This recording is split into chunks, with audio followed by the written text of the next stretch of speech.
Mark, if you'll call the roll then. Sandra Becker, Here. Mayor Ethan Baker, Here. Councilmember Alan Holdry, Here. Anthony Rosenbaum, Here. James Schmidt, Here. Louis Starks, Here. Justin Pributsky, Here. Austin Michaels, Here. Fred Zorn. Here. All right. I'll entertain a motion to approve the minutes of October 25th, 2021, Cities of Southfield and Troy Subcommittee Joint Meeting. So moved. Starks? Yes. Okay. So is there support? Support. Starks moved. Thank you. Ellen, you're in Ellen? alternate, so, I can't do. yeah. Is there any discussion then? Support. Oh, who was the second support then? Ellen? Thank you. Austin. I'm an alternate, so technically. Yeah. Okay. We don't need Ellen. Yes, we do, but. Any discussion then?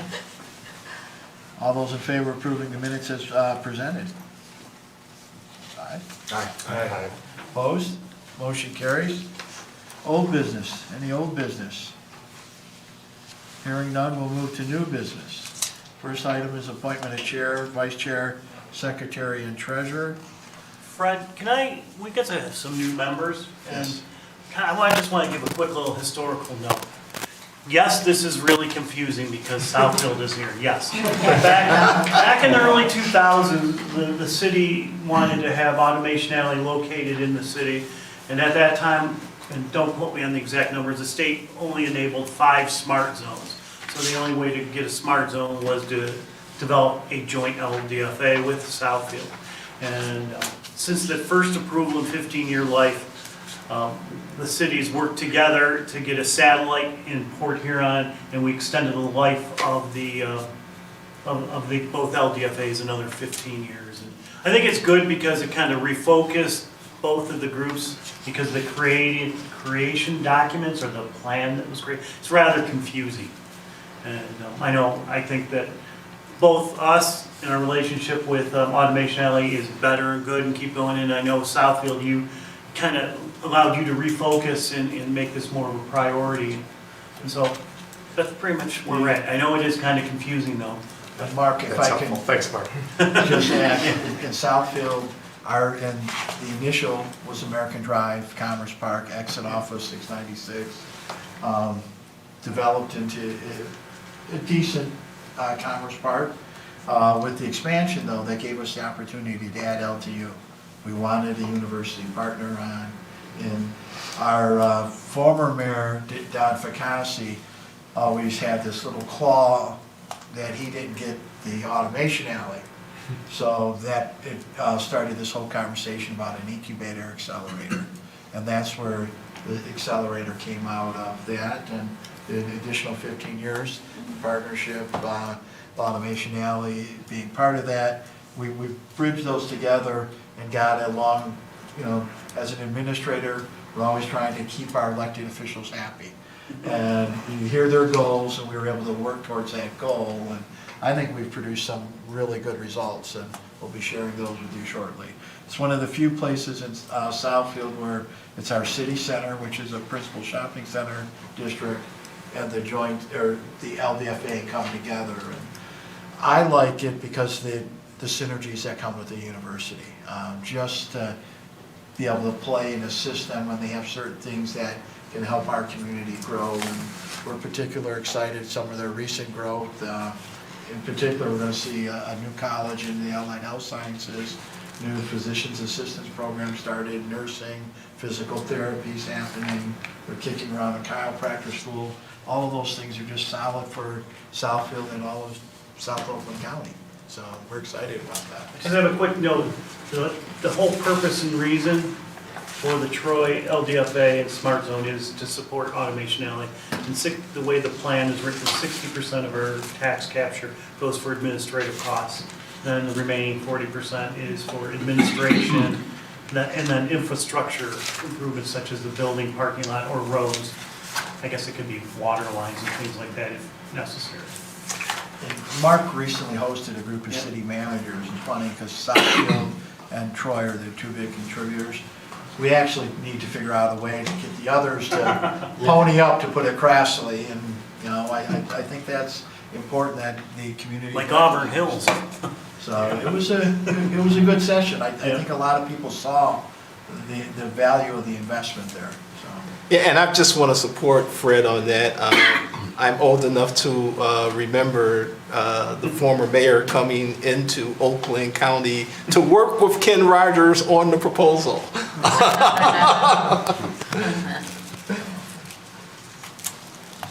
All right, so next the action before us is the appointment of a new chair, vice chair, treasurer, secretary. I'll entertain a motion, who'd like to be chair? We can volley back and forth, Laura, you did it.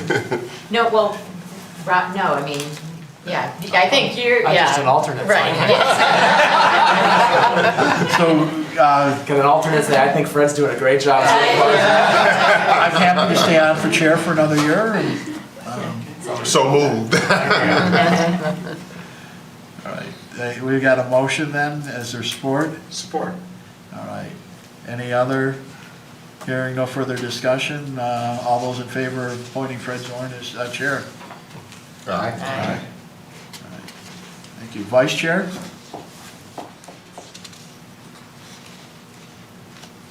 I'll be vice chair. All right, Justin, is there support on that? Support. Okay, and support, Anthony? Support. Any others? All right, all those in favor of appointing Justin as the vice chair? Aye. All right, secretary treasurer, Usually it's more. that's what, can I get a motion for Mark Adams then, replacing Glenn? So moved. Second. All right, any other discussion? All those in favor? Aye. All right, so we've got executive board for the next year. Thank you. Item B is Automation Alley Smart Zone program update. Tom Kelly. Turn it over to Tom. Well, you know how long-winded I can be, Fred. Your I promise. passion, I mean, which I appreciate it. So, before I get started, Mark asked me to speak to the city managers for Oakland County, and, you know, I think we went 50 minutes between speech and question and answer. So hopefully I don't intend for anybody to go 50 minutes today. I know people like, you know, this is a quick thing, but if you'll indulge me, there are some new faces, and I just wanted to explain Automation Alley and sort of who we are today as we've changed over the years. You know the history better than I of how Automation Alley came to be, and it was really sort of Brooks Patterson's dream. Dream's the wrong word. He wanted to change the brand of Southeast Michigan from one of Rust Belt to high tech. And Automation Alley was a branding mechanism to do that. And he got industry and government and academia together to sort of start to change that story in the region. So fast forward to 2016 when I came in, and Automation Alley, we had about 750 members, very successful organization, you know, dozens of academic institutions, dozens of government entities, hundreds upon hundreds of industry partners. The vast majority of those industry partners were focused either in manufacturing or businesses that supported manufacturing, like tech companies, like software, those kinds of businesses. And so when I came in 2016, we kind of did a little bit of a pivot in that we moved from being a branding mechanism for Southeast Michigan for high tech to being that center that allowed manufacturers to survive and thrive in what we call this fourth industrial revolution. So the first was steam, the second was Henry Ford invented the assembly line, and it changed manufacturing. The third was computers and robotics, which Michigan also did very well in. And this fourth is the digitization of everything. And because we created such massive wealth from the second industrial revolution, you know, there was a time when Detroit was the richest city in the world, we are perhaps uniquely at a disadvantage to survive and win the fourth industrial revolution, because we have all these legacy assets tied to large manufacturing. and very capital-intensive businesses.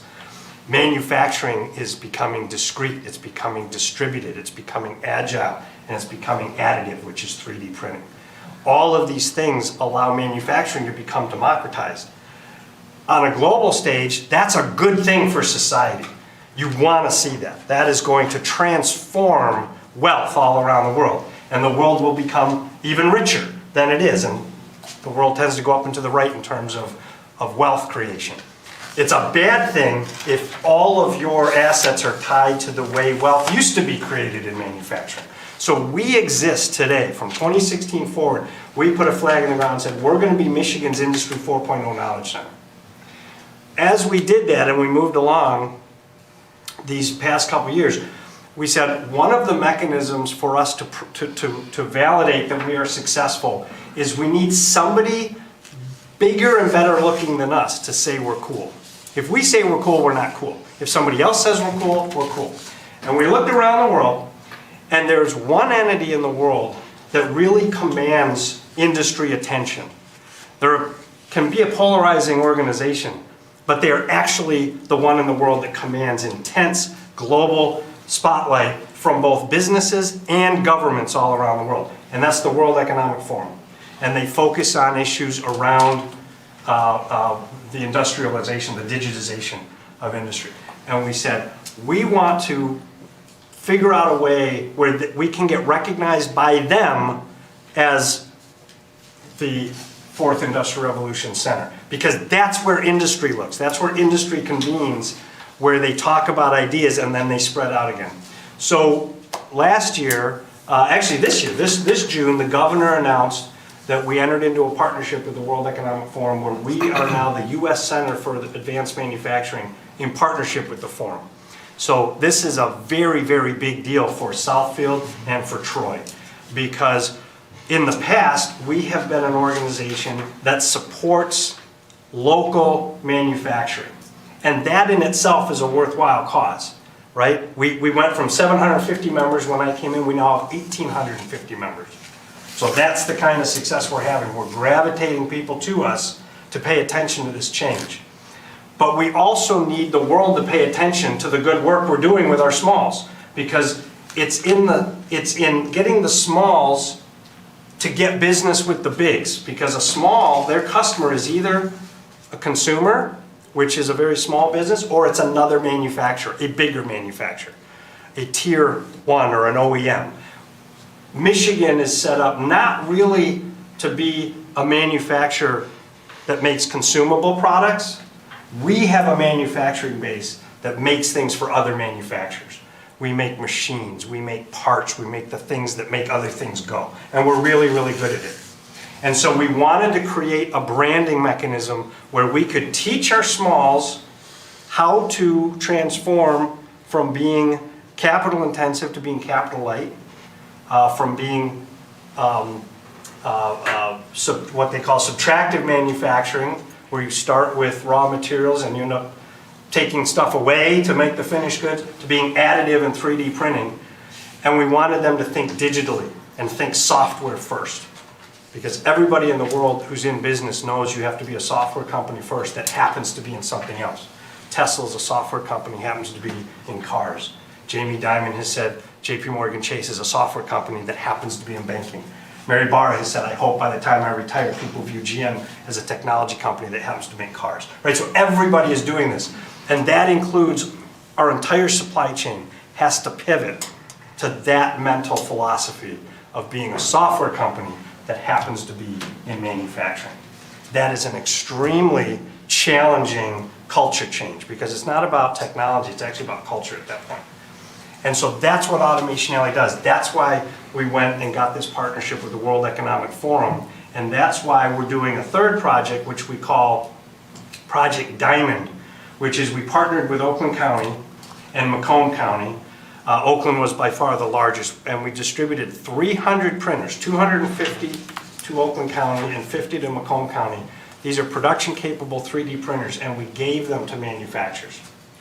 And the reason why we gave them to manufacturers is manufacturers are great innovators, but they are very cash-strapped.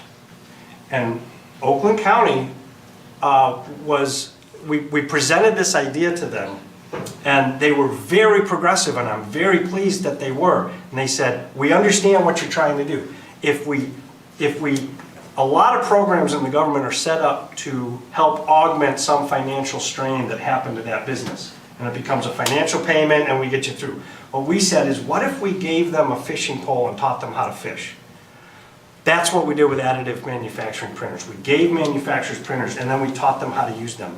And now we have story after story after story, 250 of them in Oakland County, 50 in Macomb, of manufacturers that have now begun to make that transition to additive. And we think this is critical. And I'm pleased to announce that in August of this year, the Oakland County Commission awarded us Project Diamond Phase 2, which is going to allow us to distribute another 200 to 300 printers to manufacturers. And what we're doing with those printers is not only does the manufacturer learn how to use them, but we're also stitching them together so that if you're a small manufacturer with a creative idea, you can make one of those at a time with the printer we gave you. But because we're stitching them all together onto a network, all within 20 radius miles of all the other printers, if we have 300 on the network, you can make 300 things at a time now, without any additional capital. That's what distributed manufacturing means. I don't need to go to a bank and get $100 million to build a great big factory to make 300 or something. I just need 300 friends. And when you add in the networking effect where we say, well, we have 300 today. Oakland County just granted us money to do another 250 to 300. That gives us 600 nodes on the network. And on and on and on as you get more manufacturers that understand printing. So that's who Automation Alley is today. I said we have those three pillars. There's Automation Alley proper, which is what we've always known and loved. That's the organization that has the 1,850 members, and that organization exists to serve the interests of small manufacturers and to help them survive and thrive. The U.S. Center for Advanced Manufacturing, that's our partnership with the World Economic Forum, and that helps us create a brand on the global stage that says, look, if you're going to look anywhere in the world, the place you want to put your next factory is right here in Michigan because we're digital ready, unlike anybody else in the world.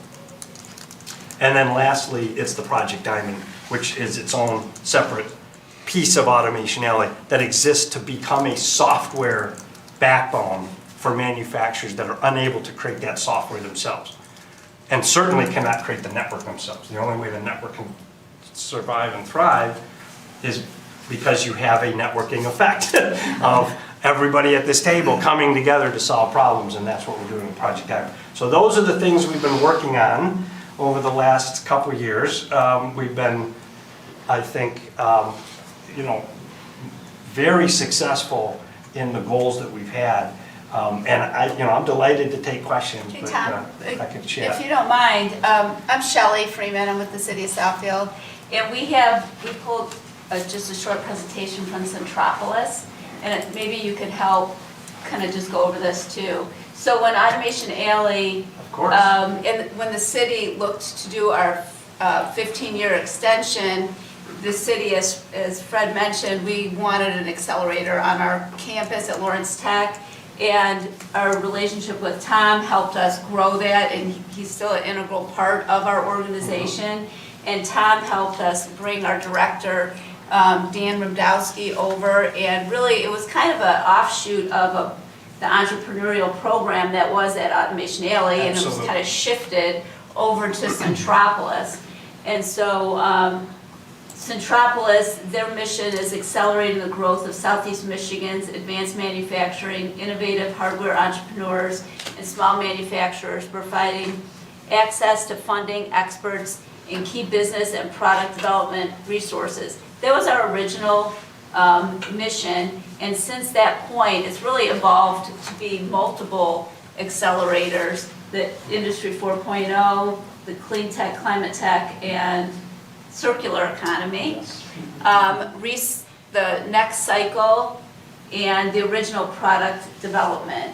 And Tom helps manage the funds for that, and maybe you want to talk about some of that, and so I have some. Sure, and then you can go Yeah. through that piece. So yeah, that's under our Automation Alley piece. We have a group that funds startup businesses. And so we're in partnership with Centropolis and the third group, Lean Rocket Lab, out of Jackson, Michigan, because all of us focus on helping manufacturers. And so it made sense that these two accelerators that are focused on investing in software and technology that helps manufacturers thrive, it was a great partnership. So we have a fund, a multi-million-dollar fund, that invests in these startup technologies. And Centropolis has companies that they are nurturing that make good candidates for our fund. So it's a very symbiotic relationship. And it's a perfect representation of how Troy and Southfield sort of are leveraging off of each other's assets now to really take the next step. And a lot of the clients that come to Centropolis, you know, we have experts and residents that come from, they're active in a variety of different industries, and they've been pulled together to help the companies to provide resources where needed. And we have a couple that are working directly with us. We have started what we call the Evolution Lab, and I'll explain that in a minute. But these experts work with a whole host of different industries, and many of the companies are in Troy. They come from all over, or if they, you know, wherever they're looking for space, we want them to stay obviously in Southfield, but some of them have moved to Troy. We're happy to help them with searches when they need space. We want them to stay in Oakland County and then in the state. I mean, we have our hierarchy as well. But during the time that this organization, or over this last year, we've helped 10 companies become created. You can see these numbers here, they're staggering. Over 100 and almost 200 new jobs. And they really want to focus on keeping everything in Michigan and working with Michigan suppliers and Michigan contractors to keep that investment here in the state of Michigan. And just the impact over the last 4 years has just been phenomenal. You see we've created over 58 companies, 255 patents, so it's really great work. And again, they keep track of, you know, for a DEI investment of the underserved clients. And I was sharing at the end of our meeting, we kind of had a manufacturer's day when the county had one. And the people that attended ours they were all, you know, over the age of 65. It was really quite amazing to see these people that attended. They had retired from their businesses. They were all looking for new careers. They all had an idea. And with the team, you just come in with a drawing and an idea, and they can help you grow that idea and, you know, work with all the different resources that are available in the county. Again, we do have a focus on the underserved entrepreneurs, and we, you know, keep track of that population. InterCells, they have a facility in Troy. They're in Troy. They're also on the campus of Lawrence Tech, but and I don't know if these videos work, but here's just some client success stories. Gina Adams, she had originally started working with us on this buttons to buttons, so people that had dexterity issues and she created these magnetic buttons that the team here helped to reduce the cost of manufacturing and to make them affordable so people could buy them. Now you can buy a set for like $10 or something. During COVID, when people couldn't go for physical therapy, she drew up these portable bars, and the team at the place helped lightweight the project and bring it into a reasonable amount. I think the product is like 20 pounds or something. It rolls, you can put it in your car, and now the veterans hospitals are purchasing them from her in just such a short amount of time. You know, it's just amazing. So all of these services are available to Troy, and you guys are welcome to come over and tour the facility at any time. I've seen it. Yeah, I mean, it's really quite incredible. And again, as an outgrowth from the facility, and there were some changes at Oakland County, and we just saw a tremendous amount of micro makers emerge from our own city. And we really didn't have anywhere to send them anymore. There have been some changes with the one-stop shop. And we really thought, why not leverage the expertise that we have in-house? And so we talked with Centropolis, and they pulled together a team of experts that can help our entrepreneurs. And at the same time that we were having our epiphany, the New Economy Initiative, which is out of Wayne County, was thinking the same thing. So we decided to all work together, and we put some dollars together, and we've been helping our micro makers. There's this great young lady, Jessica Black. She owns Very Clean Soap. So she makes soap out of her house, and now she's selling it at Meijer's. You know, it's created her own business in the last like 2 years. And all these micro makers have emerged. There's an older gentleman that's been working as a carpet layer for many years. It's called the carpet puller. He thought there's got to be a better way to pull up this carpet. And they've been working with him. He came with a drawing, and now he's, you know, taking that product to market. So there's just a ton of different people. There's a real cool lady from Detroit. She's taking the foam from car cushions and recycling that and turning that back into some different products. So they've been working with her. So it kind of runs all the gamuts. So it's just really incredible. And we've really only been working for a short amount of time, but in Southfield we've had over 650 meetings with clients. We've had 110 applications.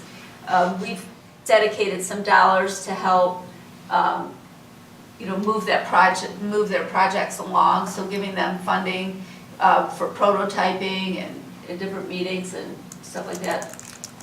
So that's our success. We've been really pleased with that, and we actually put some additional dollars towards this initiative. So we're excited about continuing that, and we just wanted to share it. We do have space available for co-working at the location and prototyping. And again, I know that Automation Alley has co-working space at their facility too, international space. Only for international companies. Only It's a international. different concept, yeah. Okay. So this would be the Yeah. appropriate space. for Yeah, probably. and so we have people, space available too. So, thank you. Just wanted to share that. There was one thing that jumped out at me in that presentation. You mentioned putting a little additional resources toward that. Mhm. On the capital raise, did I see a goal of 300,000 and results of about 200 million? Was that? Yeah, is I that mean, right? that's from the, from Dan, yeah, he's kind of light on his goals there, but yeah, I mean, some of our projects have really kicked off, and, again, they kind of are all over the board. Some are on battery operations, and so some of that funding is working with Automation Alley to bring in this Evergreen Fund. So when they get grants and as the projects are evolving, they're able to access different levels of capital. So we have one of our clients, it's not a high-tech company, but he created this workout machine. It's called Max Fit. He was an engineer, and we took him to CES, and Shaq was there, and he worked out on it. And of course, he became an investor, and then he got onto Shark Tank, and Mark Cuban's like, oh, I'm friends with Shaq, I'm in too. And so I think some of that money jumped up because of them. But yeah, so all different kinds of things, and success comes to a wide variety of people when you least expect it, so. That's an astonishing jump from 300,000. I didn't Well, catch that. I think they were, being, cautious with their goal. They only were hoping to help 4 companies during that time frame. So, but again, some of this technology is really revolutionary. I mean, they've been working with batteries and all different kinds of things. We recruited a company from California that helps with recycling. And they work at Rostock now, their technology, they're part to help with artificial intelligence and with the robots on the assembly line and stuff like that, so it's really amazing. But you're welcome to come over. They're having an event on, December 7th. You guys are like a manufacturing pitch event. Let me make sure it's exactly right, yeah. And again, it's a, Manutech, right? yeah, Manutech, it's a. December 7th. December 7th, I'll share that information with Mark, and everyone's welcome to come. They're having a pitch event. It's kind of an all-day event, and there's some different speakers that go on. So you're welcome to participate in any of our activities. Thanks. So a lot of exciting stuff. Other questions from Tom or? We're year 7 or 8 we're in the 15-year extension. Yeah.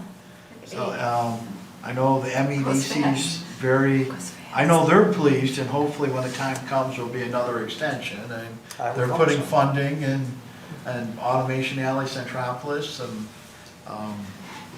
it's a good investment, so. Yeah. All right. If there are no other questions, then our last order of business is the meeting for 2023, I think that's October 23rd. October Ready to have 23rd, debate, Mark? 3:30 again, or, Yes. all right? Do we need a motion on that, or? Yes. All right, I'll entertain a motion to adopt October 23rd, 2023, 3:30 PM. Is Troy willing to host again? Sure. All right. You're nicer than we do. I don't think our room's gonna be this nice by next year. Louis Starks will make that motion. Is there support? Support. All right, Justin. Thank you, Justin. All those in favor? Aye. Opposed? Motion carries. Board member comment.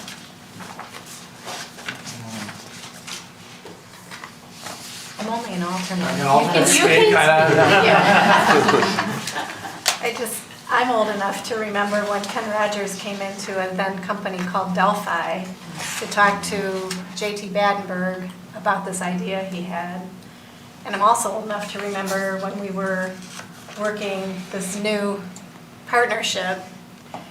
And I can't believe it's been 7 or 8 years already.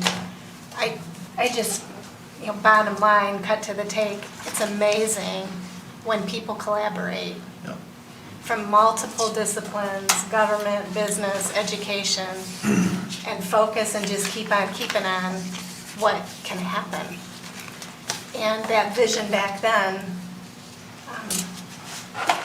to be present at the table. That was, To be present at the 20 table years for this ago. kind of conversation it is, was 20 years ago. We're is going on our amazing. 23rd year. It's Yeah. amazing what, in the reach and the evolution. And there was a complete recognition of a digital era and, I worked on leadership conferences in the corporate world where changing that mindset and that paradigm to think in this new era, and we're living it and seeing it. And I just had to comment for myself that I'm having a moment of just really, don't underestimate this is a huge achievement in this room in Troy, Michigan, to think where this came and the people that are benefiting from it and the region benefits. So, thank you. I'm just an alternate. So thank you to everyone who did the hard work of this, administratively and creatively, to move it forward. As a resident of the region, I'm really pleased to see it. Thank you for sharing those comments. Other comments? I'll just, Mark knows this. I started my career right out of OU. First grant I ever wrote was for a business incubator. 1986, got funded.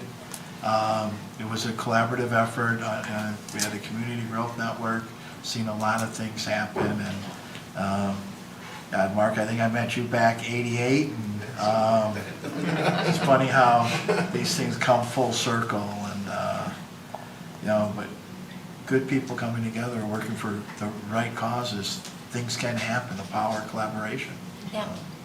And Tom's leadership and what we have with Dan Radowski, and we meet quarterly. And Tom, and with your passion, just hearing it, and just how do we stage this to what we do in local government, or what our community, our business folks do locally, how that fits on the international stage. It's coming together. I'll listen to both my brothers, one at Chrysler GM, traveling the world, and it's here, man. And we gotta figure out how we're gonna hold on to our quality of life. This morning reminded, Oakland County's been, my entire life, the top 10, we fluctuate places to live in this country. We gotta fight and hold on to that. We've got a good quality of life. Make sure it's there for our kids and our grandkids, so. It's good stuff, so. All right, if there's no other business, I'll entertain a motion to adjourn. I appreciate everyone coming together and making the commitment to make this happen. So moved. I've been making all of the motions. Man, Thank you, everybody. Thanks, Southfield. What was your? Yes, to a mover and Yeah, that's what to me, a mover and a shaker, right? Dan is a diamond in the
One easy answer is all of the above. Okay. But at the core, the way to create wealth going forward is to change your mindset. And that's the biggest risk. So that's why we're in this business of culture change. Not technology is actually easy to understand and adopt. The reason why it doesn't get adopted is not because the technology isn't better. It's because people don't understand the technology or they don't want to embrace it, because that means learning something new. I'm comfortable in what I do. I understand the risks of what I do. And over here is a whole new bag of risk that I don't understand. And especially in manufacturing, the age in manufacturing of the owner is probably 60, 62, 65. They're young. Right, but what they say is, the last time I mortgaged my house for the third time was to make it through the financial crisis in 2008. I made it through, I'm done, I need to protect my nest egg. I don't have any money to invest in the business. For governments, that's a terrible outcome. For that business owner, that's an appropriate outcome. Listen, I'm going away. But what happens with big businesses get bought, small businesses just vaporize because there's not enough assets for anybody to go in and collect up. They just go away. And we saw that in the machine tool industry. When it became too competitive, they literally just went away. They didn't roll up to some big machine tool company. We went to zero. Right? And it was very painful. That 2000s period in Michigan was incredibly painful. And we're trying to prevent that because it could happen again with this digitization. So that's why Automation Alley exists today, is to make sure that because Michigan has such an outsized dependency on manufacturing, 20% of our GDP. The rest of the country, it's about 11 or 10. So we're twice as dependent on manufacturing. But we're not really over-investing in manufacturing. We tend to view manufacturing as a cash cow and invest in all the other industries to diversify away. But I think that's partly a mistake. We probably should get the meeting going, because actually this could have been part of the meeting. But we weren't deliberating, but we should probably get going. We don't have a chair. We don't have a chair. So, Ellen and I we co-chaired last time. Yeah, we did. I don't think it's legal for me to chair. So. yeah. So I think it would be, let's see, and you guys were both appointed, was it at the same meeting, or? Sandra's Glenn, I was. You're the senior member. Oh, okay, excellent. You're the senior member. Okay, It's excellent. Sandra, Jim, Appointed first Anthony. and It then goes Jim. down. So Yeah. probably then the longest, because you. Excellent. First meeting. So is this like rock, paper, scissors? I nominate Sandra. Yeah. Excellent. That's great. Sounds Sure. good. Yeah. Okay. So it's All right. as good of a thing as any. So go ahead if you don't mind. So what do I do? But yeah, Follow the agenda. Okay. I'm gonna call the meeting to order then. and then Mark will do the. Okay, excellent, thank you. Yeah, this is Rob on my that. training too, Yeah. right? Okay, great. All good. Sandra Becker, Here. Mayor Ethan Baker, Here. Councilmember Ellen Holt, Here. Anthony Rosenbaum, Here. James Schmitz, Here? and I think Lewis left us. Yes. Okay. He got away, I didn't. So then we have to approve the minutes from the April 25th joint local development authority subcommittee meeting. A motion to approve. I'm so moved. Support. Okay. Pretty easy, We got a right? little triangle. Yeah, that's right, that's right. And then you would just. All ask for those in favor? Aye. Okay, that's passed. Is there old business to discuss? New business, I think we've just done the first one of those, correct? Well, that was for today temporarily, but there should be a motion actually appointing Okay. the chair and vice chair. And I'm assuming that you would make Mark the secretary treasurer. And it can actually be done as one motion. You don't have to do them all individually. Okay, so do I make that motion? Whoever wants to is. And you can also discuss who really Yes. wants to do it. Yeah, because we kind of did rock, paper, scissors. Yeah, I know. For today. Which Oh, okay. is not fair. Yeah. No, I'm fine with that if the others are fine with it in terms of discussion, unless somebody has a desire to be the chair. As junior member, it would be my honor to nominate Sandra's chair, Jim as vice chair, Mark as treasurer secretary. Congratulations. And then do we need to vote on There's a that? yeah, there's a Any- second. Somebody So second it? moved. Okay. And then all those in favor? Aye. Aye, okay. Kind of self-serving. Okay, let's see, discussion of potential smart zone infrastructure projects. Well, Tom, you gave a good, Yeah. overview before, so you, unless something is at the top of mind about what you want to do as far as an infrastructure project, maybe you can comment on that for like a hot Yeah. second. If not, we can Half just keep second, going. I'll give you two. So Okay. last year I had talked to this group and I talked about one of the ways to use that infrastructure money that would be, I think, advantageous for the entire community would to be a DC3 fast charging site at Automation Island, because those are hard to come by. We see the electrification happening, and you know, if we found other funding, because apparently they're incredibly expensive, in hundreds of thousands of dollars, you know, I would be open to supporting with you all, because you decide how the money's allocated, but if it's supposed to be allocated to Automation Island, I'd be willing to share and say, well, let's put something that benefits the entire community there. The second thing I'll say though is at the same time, I think our roof is beginning to go. So we did our driveway over the past 3 years. I don't think we need a new roof today, but there may be next year or the year after or the year after that, at some point, and I know what you've done in the past is you've kind of squirreled money away, and then, you know, we were able to draw on it over a period of a number of years, and we did our driveway in phases, and we're so appreciative of that, and we love our home, and it looks fabulous because of the work that you guys have done. So those are the two I would give you that, for consideration, that would be useful.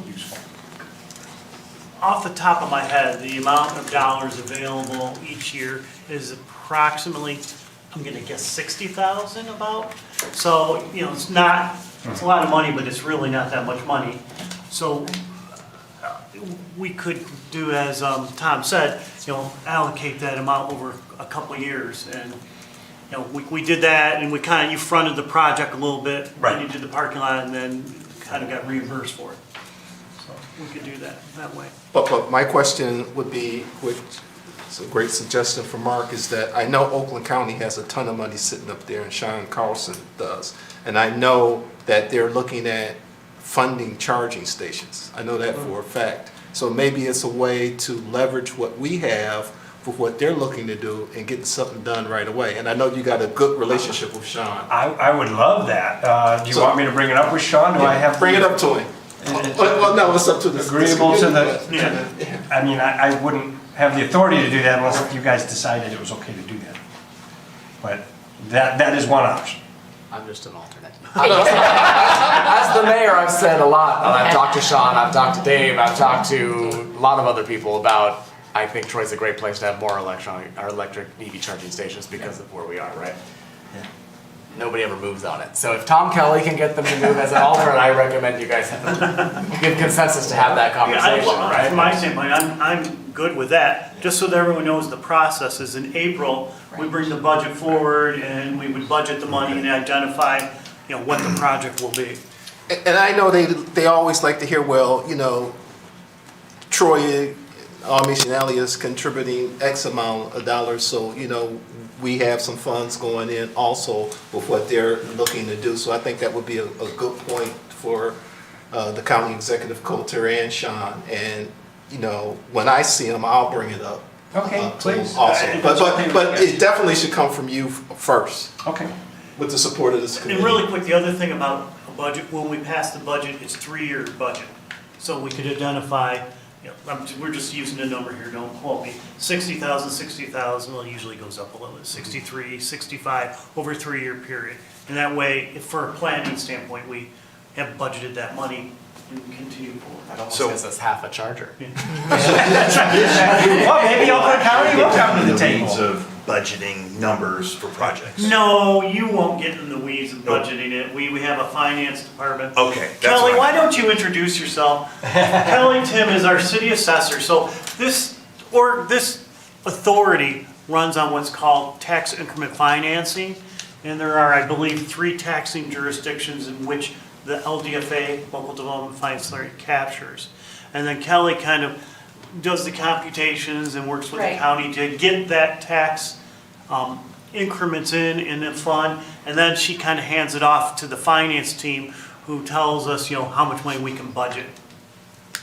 Yeah, we'll be taking a closer look at it in February when I sit down with Rob, the chief financial officer, to see what we're coming up with for next year. Is this authority trending up a little bit? Yes. Yeah, okay.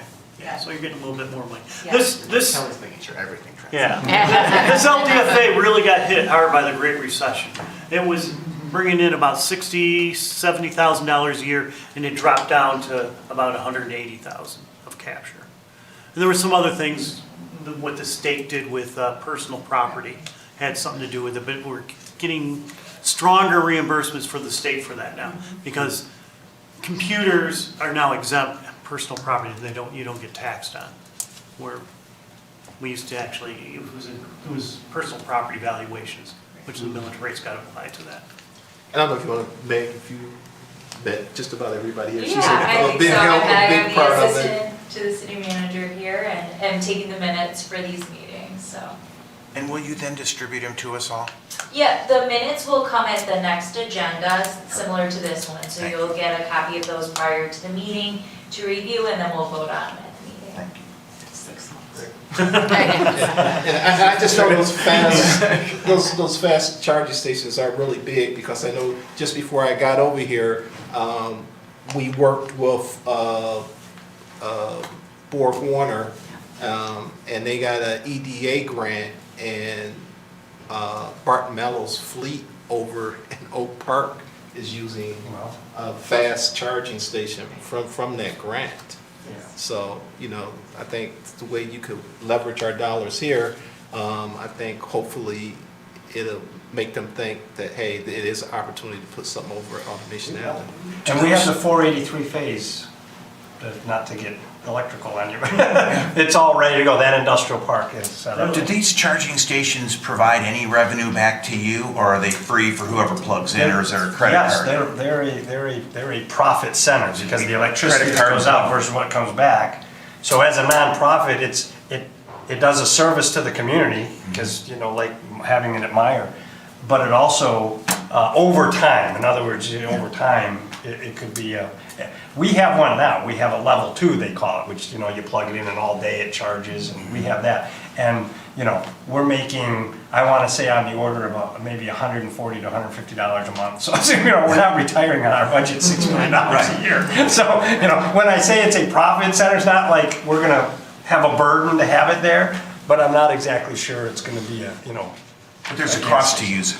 There's a cost to As use a it, yeah. So consumer. even today, there's a That's cost. awesome. Got And they charge you, I don't even know what it is, to be quite honest And with it's you. surprising how expensive it really is to put in these, the higher capacity might not be the right word, but the faster charging.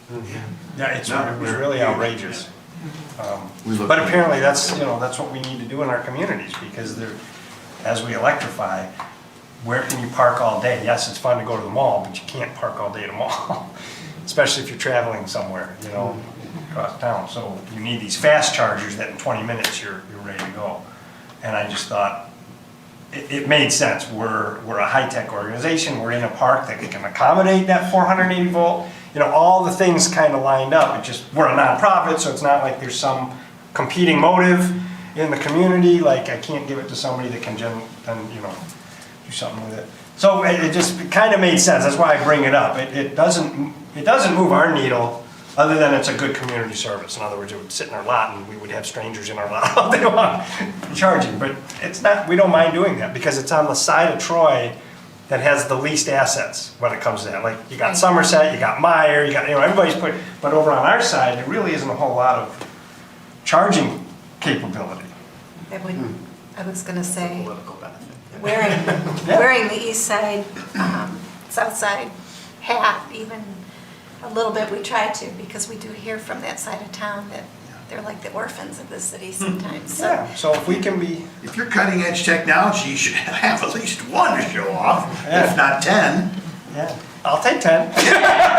Because, can I get a motion? Well, we've had similar conversations with Oakland Community College too, and Board Warner and all of those kinds of things. And one of the things that I learned last week is that, MEDC is putting together the strategy for e-mobility, and NEVI's got some money and MEDC's got some money. So maybe even parsing those things together, there might be some additional resources out there, that it wouldn't be just us funding it through the LDFA, blended or braided funding. Sure. I mean, I do think, aren't they 300 something? I mean, The a quote we year got ago from you said Oscar that. Larson was $330,000. I about fell out of my chair. Yeah, we had some older estimates with 250, and that's what, 5 years old. Many years ago, yeah. Oh, so- inflation is, Ours were 300. I did not really expect it to be that much. so it's gonna be really hard for cities to install things like that, because, I mean, that $300,000, $400,000 could go to a roof. Yeah. Yeah. But, yeah, so talk to. Pennington, sorry. Yeah. Talk to, Sorry, Ed Pennington just walked by. talk to who you need to talk to, and I think what we're saying is that this LDFA, if you're looking for that permission, I don't know if we need a motion or what have you, but. No, I'll take it. consensus? Yeah, well, I think there's consensus. You don't want to do a motion because again, it is premature. The budget is coming and you Right. certainly can. So Tom and Mark will work together. Yeah, no problem at all. I mean, I'm over my skis on this, so all I'm gonna do is say to Sean, is there any interest in this? And if he says, yeah, I think there might be, then I'd like the city and the county to kind of take it from there, because I don't think I have a dog in that hunt, so to speak. Like, hey, I'm happy to have it there and to use that money to make that happen. I think it's a good community service. You've been so generous to us just on our building. I'd love to have a project that gives back to the community, just it's good for everybody. But I don't really, I've exhausted what I know about this. So as a quick note for the newer board members, when Automation Alley was new, when the building was built, the city contributed, LDFA contributed, I think about $500,000 to $600,000 towards the original building.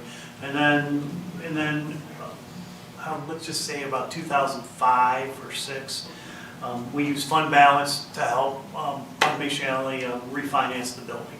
We gave them a cash infusion to do that. And then, so now we've been working on the parking lots as infrastructure and some road work out that way. That's all we've pretty much done over time. Have you been? You've been. Have you been to Automation? You've been. I haven't been. Put it on If the anybody list. wants to come over, I'm always available. Yeah. You're never there, but you're always there. I am never there. Let me rephrase that. I'm available to schedule a time when I would love to have anybody come over. Maybe Anthony and I will take you up on that? Yeah, We sure. want to find a little tour, we can meet over there? It'd be You great. betcha.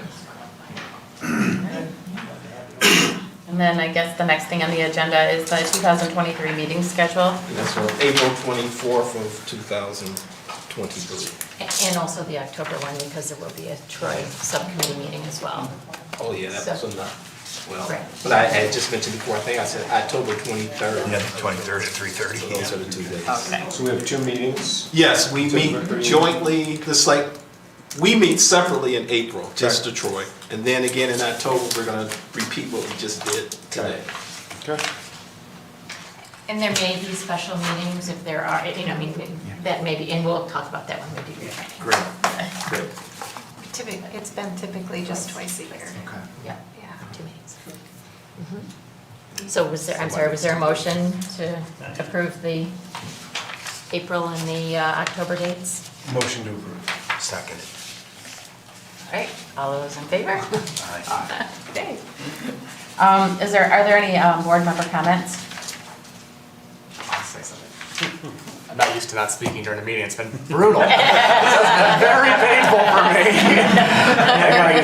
I do want to say, I always want to thank Tom for coming, because you are very passionate, obviously, about what you do. And you did the little synopsis for the new members. I thought, oh, that's right. It was a good lesson for me too, frankly. I mean, you tell it in a very compelling way. So thanks for that. But also to the new members, thank you for doing this. And very new member. I mean, not even trained yet, right? Yeah, I mean, and Sandra, I know you couldn't make last meeting, but I'm thankful, and council's thankful that you're willing to do this, and you can see it's not an overly intense group, but it's an important one, and it's required by statute. So we're here, and we'll use you, and it's good that you're jumping in with comments and questions already. I think that's important. So thank you.